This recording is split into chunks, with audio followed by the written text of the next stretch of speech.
আমাদের পরের টপিক হচ্ছে ফ্লোনেট। আচ্ছা, এখানে দুইটা আমরা নাম জানতে পারবো, আইসোট্রপিক সয়েলের জন্য হতে পারে, অ্যানাইসোট্রপিক সয়েলের জন্য হতে পারে। সেটা হচ্ছে ফ্লো লাইন আর হচ্ছে ইকুই পটেনশিয়াল লাইন। দুইটা জিনিস আগে আমার জানা লাগবে যে কোনটা আসলে কি। এখন দেখি এই ছবিটা সেম। আবার যেখানে শীট পাইল ছিল, ওয়াটার হাইট প্রথমে H1 ছিল, আমি শীট পাইল দেওয়ার কারণে ওয়াটার হাইট এই যে এই পরিমাণ লেভেলে চলে আসছে, এবং এখানে হেড ডিফারেন্স হচ্ছে কি H1 মাইনাস H2। এবং এটা হচ্ছে আমি সেই ভূমিটা যদি কল্পনা করি, তাহলে এখানে ওয়াটার হাইট হচ্ছে H2 আর এখানে ওয়াটার হাইট হচ্ছে H1। এখন আমার জানা লাগবে দুইটা জিনিস, ফ্লো লাইন আর ইকুই পটেনশিয়াল লাইন।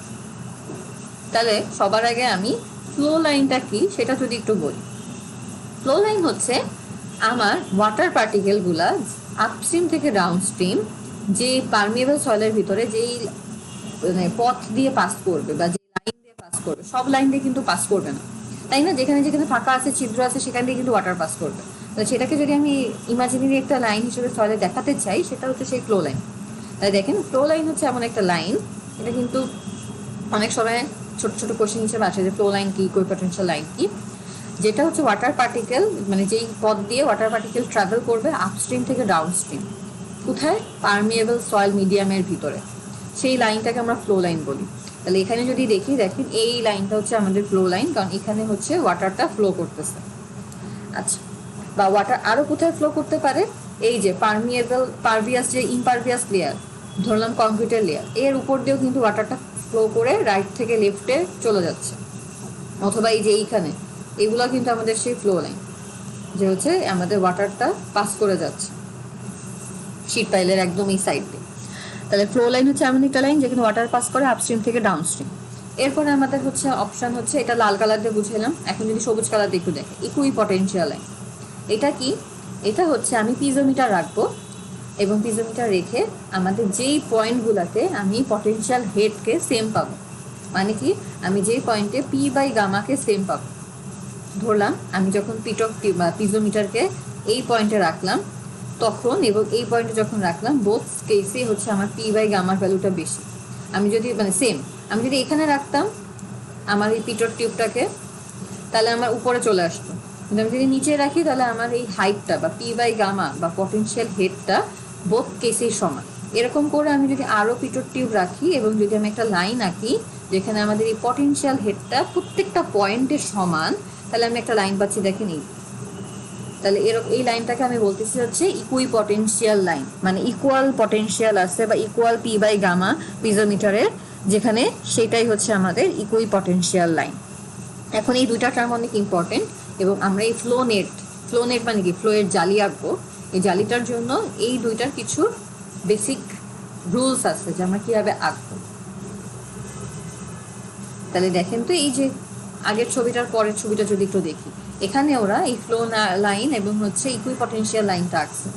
এখানে আমরা বুঝতে পারতেছি যে এই অংশগুলো হচ্ছে আমাদের ফ্লো লাইন, ওয়াটার পাস করতেছে লেফট টু রাইট এভাবে করে। আর হচ্ছে আমাদের ইকুই পটেনশিয়াল লাইন বা সব জায়গায় হচ্ছে সমান আমার পি বাই গামা বা পটেনশিয়াল হেড, সেটা হচ্ছে এগুলো। এখন এই লাইনগুলো আঁকার কিছু নিয়ম আছে, যদি একটু দেখি নিয়মগুলো কি কি। ঠিক আছে, আমি আগে লাল দিয়ে আপনাদের ফ্লো লাইনগুলোকে আঁকি। ফ্লো লাইন দেখেন আঁকলাম, তারপরে আমি বলবো যে আমি কেন এইভাবে আঁকছি। এটা এই তিনটা হয়ে গেল ফ্লো লাইন পানির। আবার পানি কি এইভাবেও পাস করবে, এক সাইডে উপর দিয়ে চলে যাবে। আবার কি টপ লেয়ার এবং ডাউন লেয়ারে একদম হরিজন্টালি পাস করবে, আর বাকিগুলো ধরলাম এরকম অর্ধবৃত্তাকার আকৃতিতে হচ্ছে পানি যাবে। তাহলে এটা হয়ে গেল, লালগুলো হয়ে গেল, মাথায় রাখবো ফ্লো লাইন। এখন সবুজ দিয়ে আমি ইকুই পটেনশিয়াল লাইন, মানে যেসব জায়গায় আমার বিভব হেড বা হচ্ছে পি বাই গামা বা পটেনশিয়াল হেড সমান, সেটাই হচ্ছে আমাদের ইকুই পটেনশিয়াল লাইন। ধরলাম এই একটা। আচ্ছা, আরেকটা ফ্লো লাইন হতে পারে, দেখেন এই শীট পাইলের গা ঘেঁষেও কিন্তু কি পানিটা পাস হতে পারে। তাহলে এটাও একটা হচ্ছে আমাদের ফ্লো লাইন। এখন দেখি এটা আঁকার নিয়মটা কি। আমি তো বললাম আঁকতে হবে, আঁকার নিয়ম আছে। উপরেরটা হচ্ছে আইসোট্রপিক সয়েল, যদি একটু দেখে আমরা বুঝি। এখানে সয়েল কন্ডিশনটা মোটামুটি সেম, আইসোট্রপিক। আর এখানে দেখেন সয়েল কন্ডিশন হচ্ছে আলাদা, এটা হচ্ছে অ্যানাইসোট্রপিক। সেমভাবে আঁকা যায়, একটু খালি আমাদের চেঞ্জ আছে, সেটা হচ্ছে কেতে। এছাড়া খুব একটা চেঞ্জ নেই। সরি, এটা পুরাটাই হচ্ছে আইসোট্রপিক, এই যে দুইটা কে এর ভ্যালু সমান। এখন দেখি আমরা হচ্ছে ফ্লো নেটটা কিভাবে আঁকবো। ফ্লো নেট হচ্ছে এই ফ্লো লাইন আর ইকুইপটেনশিয়াল লাইনের সমষ্টিতে করা একটা জাল। এখন এটা আঁকার জন্য দুইটা জিনিস খেয়াল রাখা লাগবে গ্রাফ আঁকার জন্য। সেটা কি, আমার এই ইকুইপটেনশিয়াল লাইনগুলা ফ্লো লাইনের সাথে রাইট অ্যাঙ্গেলস, মানে কি 90 ডিগ্রিতে একটাকে আরেকটা ছেদ করবে। আর একটা হচ্ছে আমাদের যে ফ্লো এলিমেন্টগুলো পাবো বা যে আমরা অংশগুলো পাবো সেটা অ্যাপ্রক্সিমেট স্কোয়ার হয়। ঠিক আছে, অ্যাপ্রক্সিমেট স্কোয়ার, ফুল স্কোয়ার না হলেও অ্যাপ্রক্সিমেটলি আমরা স্কোয়ার রাখি। ঠিক আছে, এখন তাহলে এই জিনিসগুলো আসলে বলতেছে কি বা বুঝাচ্ছে কি সেটা দেখেন, এখানে এই কন্ডিশন দিয়ে বলে দিচ্ছে।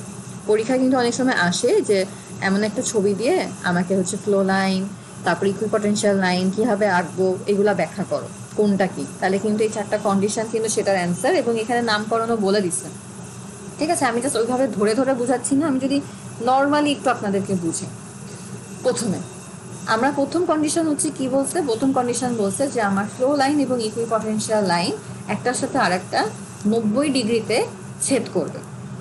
তাহলে আমার এই লালটা ছিল হচ্ছে ফ্লো লাইন, সবুজটা ছিল হচ্ছে ইকুইপটেনশিয়াল লাইন। আরও কিছু ইকুইপটেনশিয়াল লাইন এই যে এখানে আছে, যদি একটু দেখি, এই যে কয়টা। তাহলে আমাদের ফ্লো লাইন ইকুইপটেনশিয়াল লাইনকে বা একজন আরেকজনকে হচ্ছে 90 ডিগ্রিতে ছেদ করবে।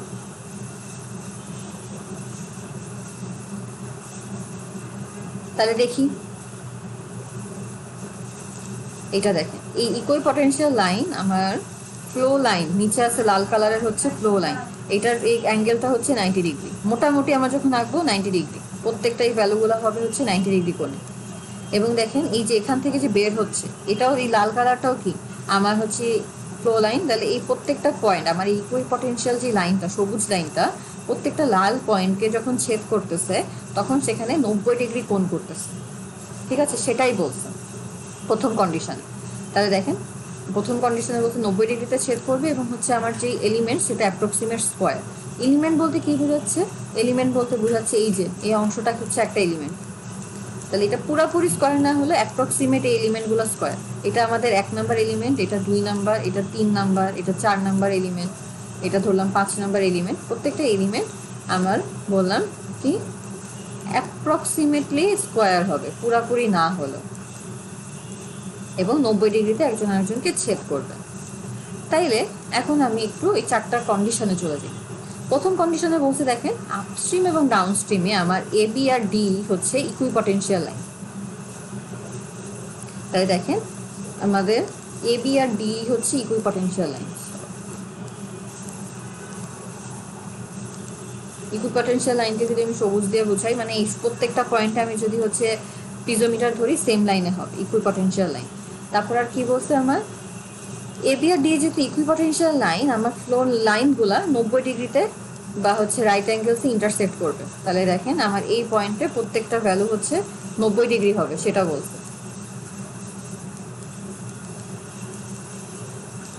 তাহলে আমাদের বললাম কি যে ফ্লো লাইনগুলা আমার ইকুইপটেনশিয়াল লাইনকে বা যেখানে পিজোমিটারটা ধরতেছি 90 ডিগ্রিতে ছেদ করতেছে। এটা দুইটা কন্ডিশন চলে গেল। 3 নম্বর কন্ডিশনে বসে দেখেন এফ জি, এফ জি হচ্ছে আমাদের একটা ফ্লো লাইন, আর হচ্ছে আমার যে ইম্পারভিয়াস শীট লাইন আছে সেটা হচ্ছে আমাদের এসিডি, এটাও হচ্ছে আমাদের ফ্লো লাইন। ঠিক আছে, তাহলে আমাদের ফ্লো লাইন কোনটা বললাম, এফ জি আর হচ্ছে এসিডি। এটা যদি একটু আমরা এঁকে দেখি, এই এসিডি এটা আমি কিন্তু ফ্লো লাইন বলছি। এই যে শীট পাইলের যে লাইনটা, শীট পাইলকে গা ঘেঁষে পানিটা পাস করবে, এটাও আমার হচ্ছে ফ্লো লাইন। আর হচ্ছে এফ জি, এটাও হচ্ছে ফ্লো লাইন। তাহলে আমাদের এই ছবিটা একটু যদি দেখে রাখি বা এঁকে রাখি, সবুজ অংশটা একটা স্ক্রিনশটও নিয়ে রাখতে পারি। সবুজ অংশটা হচ্ছে ইকুইপটেনশিয়াল লাইন, তাহলে লাল দিয়ে আমরা বলতেছি হচ্ছে ফ্লো লাইন, এবং হচ্ছে আমার সবুজ দিয়ে আমি বলতেছি হচ্ছে ইকুইপটেনশিয়াল লাইন। এবং এই প্রত্যেকটা লাইন একটা আরেকটার সাথে হচ্ছে 90 ডিগ্রিতে ছেদ করবে। এগুলো আপনারা লিখবেন যে এবিসিডি দিয়ে কোনটা কি বোঝাচ্ছে, এবং প্রত্যেকটা হচ্ছে অ্যাপ্রক্সিমেট বক্সগুলো হচ্ছে আমার স্কোয়ার আকারে হবে। ঠিক আছে, যে ধরলাম এই একটা বক্স কমলা কালার দিয়ে, এটা স্কোয়ার আকারে হবে, এটা স্কোয়ার, এটা স্কোয়ার, এভাবে করে। আচ্ছা, এখানে দেখেন K Z K X equals to K, তার মানে এটা হচ্ছে আইসোট্রপিক স্কোয়ার। আর দুইটা জিনিস একটু জানা লাগবে এক্ষেত্রে, এনএফ কি আর এনডি কি। এনএফ, এনএফ হচ্ছে আমার নাম্বার অফ ফ্লো লাইন। তাহলে এখানে দেখি তো নাম্বার অফ ফ্লো লাইনটা কতগুলো আছে। আচ্ছা, লাল অংশ দিয়েই বুঝাই। তাহলে নাম্বার অফ ফ্লো লাইনটা কোনটা, এটাকে আমরা বলতেছি 1 নাম্বার, 2 নাম্বার, 3 নাম্বার, 4 নাম্বার। মানে আমার লাইন আছে দেখেন কয়টা, একটা লাইন মানে লাল অংশ আছে হচ্ছে 1 2 3 4 5, টোটাল 5টা হচ্ছে লাইন আছে এবং এর ভিতরের রিজিয়ন আছে 4টা। তাহলে আমার এই এনএফ হবে হচ্ছে 4। ঠিক আছে, এটা হচ্ছে 1, এটা হচ্ছে 2 3 4 নাম্বারিং করে দিছি। ঠিক আছে, আবার যদি এই সাইড দিয়েও আমরা দেখি যে কোথায় আছে, এটা হচ্ছে আমাদের 1, এটা হচ্ছে 2 3 4, তাহলে আমাদের সব সাইডে 4টা করে আছে। তাহলে এটা হচ্ছে আমাদের এন এফ। আমি যদি আরো দেখি কথার কথা,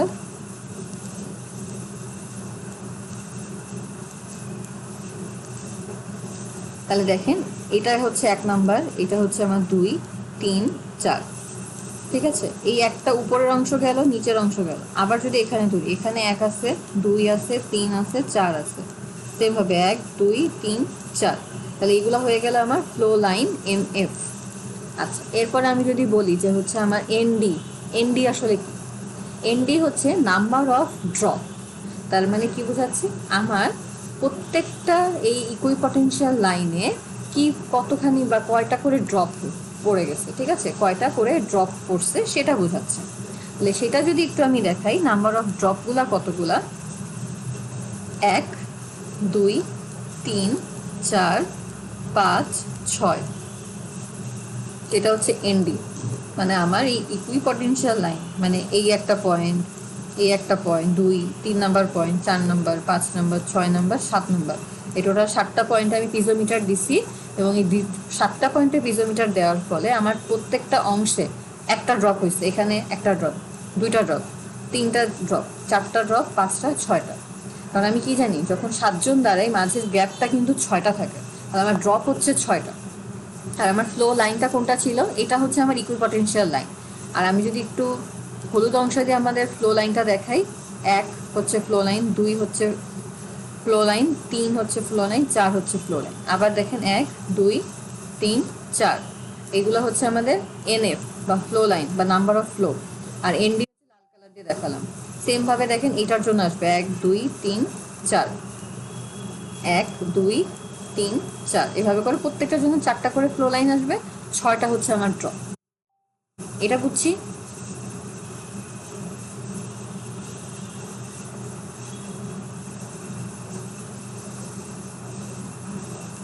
আচ্ছা, এটা বুঝে থাকলে মোটামুটি আমরা একটা ম্যাথ দিয়ে শেষ করি, তারপরে আর কিছু কনফিউশন থাকলে আমরা সামনের দিন দেখব। আচ্ছা, আমাদের কিউ এর সূত্র, যখন এই যে ফ্লো নেটের ম্যাথটা করব তখন কিউ এর সূত্র দেখেন কি আছে, কিউ ইকুয়ালস টু কে। কে হচ্ছে আমাদের সেই পারমিয়েবিলিটি বা হাইড্রোলিক কন্ডাক্টিভিটি। এইচ, এইচ হচ্ছে কি পরিমাণ হেড লস হচ্ছে, মানে H1 minus H2 into N F, মানে হচ্ছে আমাদের number of flow line, divided by হচ্ছে এনডি। এনডি কি, নাম্বার অফ ড্রপ, আমার কতবার ইকুইপটেনশিয়াল ড্রপ হচ্ছে সেটা হচ্ছে আমাদের এনডি। মেনলি এই সূত্র দিয়ে আমরা ম্যাথটা করব। ম্যাথটা যদি একটু এবার দেখি, এটা ফিগার হচ্ছে 8.7।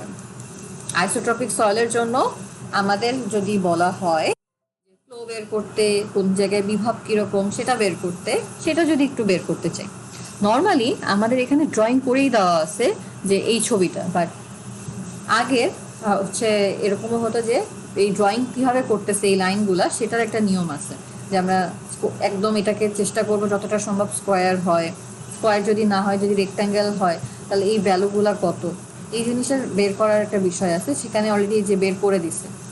ঠিক আছে, তাই দেখেন এটাকে যদি হচ্ছে আমি আমার এল ধরি আর এটাকে ধরলাম বি। ঠিক আছে, দৈর্ঘ্য আর প্রস্থ, সরি, এটাকে যদি বি ধরি আর এটাকে যদি আমি এল ধরি, তাহলে আমার এখানে এই প্রথম যখন ফ্লো লাইন, ঠিক আছে, বা প্রথম যে চ্যানেল, সেই চ্যানেলটা কোনটা, 1 2 3 4, এভাবে করে যে চ্যানেলটা এই সাইডে, সেটার সেই ফ্লো চ্যানেল 1, এবং সেটার এইটুকু হচ্ছে আমাদের সেই ফ্লো চ্যানেল 1। সেখানে বলছে এল বাই বি এর রেশিও 1।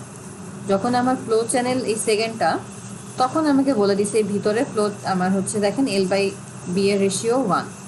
যখন এই 3 নম্বর অংশে, তখন আমার এই এল বাই রেশিও হচ্ছে 1/0.38। তাহলে আমার এই অংশটা কখন লাগবে, এই অংশটা আসলে আমার এনএফ এর জন্য লাগবে। ঠিক আছে, যে নাম্বার অফ ফ্লো লাইন প্রথম দুইটা এক এক করে আছে আর পরেরটা হচ্ছে একটু ছোট, সেটা হচ্ছে কত 1/0.38 এল বাই বি এর রেশিও। এইখানে হচ্ছে স্কেলিং করে আমরা বের করতে পারি। আর কি আমাকে বলে দিচ্ছে এই ছবিতে দেখেন, ছবিতে আমাকে ডি আর ই দুইটা হচ্ছে পয়েন্ট বলে দিচ্ছে এবং এই দুইটা পয়েন্টের মধ্যবর্তী লেন্থ 4.1 এটা বলে দিচ্ছে। ঠিক আছে, যে মধ্যবর্তী লেন্থ হচ্ছে 4.1 আর একটা পয়েন্ট বলে দিচ্ছে, এই পয়েন্ট এটা হচ্ছে সি পয়েন্ট, এই যে লাল কালারের গোল দিলাম এটা হচ্ছে সি পয়েন্ট, এটা হচ্ছে আমার বি পয়েন্ট। ঠিক আছে, এখন আমাকে হচ্ছে, আর এটা হচ্ছে এ পয়েন্ট, সরি সি পয়েন্ট হচ্ছে এটা না, সি পয়েন্ট হচ্ছে এই যে মাঝামাঝি একটা পয়েন্ট, এ পয়েন্ট হচ্ছে এই ছেদ পয়েন্টটা আর বি পয়েন্টটা হচ্ছে এই ছেদ পয়েন্ট। এখন এটা আমাদের কোথায় লাগবে সেটা একটু বলি। এটা হচ্ছে আমাদের ওয়াটার হাইট এবং এখানে হচ্ছে আমাদের ওয়াটার হাইট, তাহলে আমার টোটাল এইচ হবে হচ্ছে এই 5.6 আর 2.2, এই দুটার ডিফারেন্স হচ্ছে আমার হবে এইচ। এখন সূত্রে যদি চলে যাই, সূত্রে আমার কি ছিল, K H M F by হচ্ছে এন ডি। এখন আমার এই এনএফ এর জায়গায় এই সূত্রটা দেখেন কি বসাইছি, এই জায়গা এটাকে তিনটা রিজনে ভাগ করছি, প্রথম, দ্বিতীয়, তৃতীয়। আচ্ছা, আপনারা বলে আমি এই ম্যাথটা হচ্ছে শুক্রবার দিনই সামনাসামনি দেখাই, কারণ এটা একে বুঝাইতে পারলে একটু ভালো হবে। আজকে এই পর্যন্তই থাকুক, এটা আমি হচ্ছে নেক্সট দিন দেখাবো।